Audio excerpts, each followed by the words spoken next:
નમસ્કાર મિત્રો, જય હિન્દ। હું છું ડીની ચૌધરી। ફરી એકવાર આપ સર્વેનું સ્વાગત છે આપ સૌની સહિયારી યુટ્યુબ ચેનલ ડીઆર ગુજરાતીમાં। તો મિત્રો, આ વિડીયોમાં ખાસ વાત કરીશું કે હજુ સુધી ઘણી બધી જે બહેનો છે એમને ખબર નથી કે આંગણવાડી કાર્યકર અને તેડાગર ભરતીની અંદર જે મેરિટ યાદી છે એ કેવી રીતે તૈયાર કરવામાં આવે છે, સાથે સાથે જે લાયકાત શું ધોરણ 10 પાસ કે 12 પાસ ફોર્મ ભરી શકે છે અને એના સિવાય કયા કયા માપદંડો આધારિત એમનું જે મેરિટ જે છે એ સંપૂર્ણ ગુણ પદ્ધતિ તૈયાર કરવામાં આવે છે, તો એના વિશે ડિટેલમાં માહિતી આપીશું। સાથે સાથે કાર્યકર અને તેડાગર બંને ભરતી માટેની આપણે જે ગુણ પદ્ધતિ છે એ જોઈશું। તો વિડીયો છેલ્લે સુધી જોતા રહેજો। ચેનલ પર ન હોય તો સબસ્ક્રાઇબ કરી બેલ આઇકન પ્રેસ કરી દો। સાથે સાથે તમામ જે માહિતી છે આપણે ટેલિગ્રામ અને વોટ્સઅપમાં પણ આપીશું, તો ત્યાં પણ તમે જોઈન થઈ શકો છો। તો ચાલો વિડીયો શરૂ કરીએ। તો મિત્રો, સૌથી પહેલા વાત કરવામાં આવે તો આંગણવાડી કાર્યકરની માનદ સેવામાં પસંદગી માટેની ગુણ જે પદ્ધતિ છે એમાં મિત્રો ઓછામાં ઓછું તમે ધોરણ 12 પાસ હોવા જોઈએ, અથવા તો ધોરણ 10 પછી કોઈ પણ 2 વર્ષ ડિપ્લોમાનો કોર્સ કરેલો હોય તો એની જે ટકાવારી હોય છે એના 20 ગુણ ગણવામાં આવે છે। એટલે કે ધારો કે જે 50% તમે ધોરણ 12 ની અંદર મેળવ્યા છે તો અહીંયા તમારા 10 ગુણ બનશે।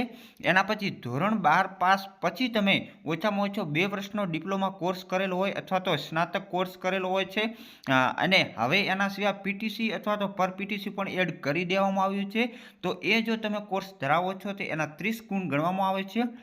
એના પછી અનુસ્નાતક એટલે કે જો તમે સ્નાતક પછી કોઈ પણ 2 વર્ષનો કોર્સ કરેલ હોય, જેમ કે એમએ કરેલ હોય, એમએસસી કરેલ હોય, તો એના પણ 30 ગુણ ગણવાપાત્ર છે।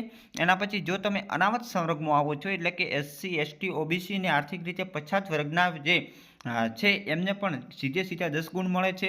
વિધવા જો લાગુ પડતું હોય તો એના પણ સીધા 10 ગુણ મળે છે, અને આ રીતે આનો તમે સરવાળો કરશો તો 100 ગુણ થશે ને એનામાંથી તમારું મેરિટ યાદી તૈયારી કરવામાં આવે છે। એના પછી આગળ વાત કરવામાં આવે તો આંગણવાડી તેડાગર માટે ઓછામાં ઓછા ધોરણ 10 પાસ હોવા ફરજિયાત છે। જે ધોરણ 10 પાસની અંદર જે ટકાવારી છે એના 20 ગુણ ગણાય છે। ધોરણ 12 પાસ અથવા તો 10 પછી ડિપ્લોમા હોય એના 30 ગુણ ગણાય છે। સ્નાતક એટલે કે જો તમે બીએ કરેલ હોય, એના પછી બીએસસી કરેલ હોય તો એના 30 ગણવામાં આવે છે। અનામત સંવર્ગના જે કે એસસી એસટી ઓબીસી એમના 10 ગણાય છે, અને વિધવા જો લાગુ પડતું હોય તો એના પણ 10 ગણાય છે। અને આ રીતે 100માંથી મેરિટ તૈયાર કરવામાં આવે છે, અને એના પછી મેરિટ યાદી પણ આપવામાં આવે છે।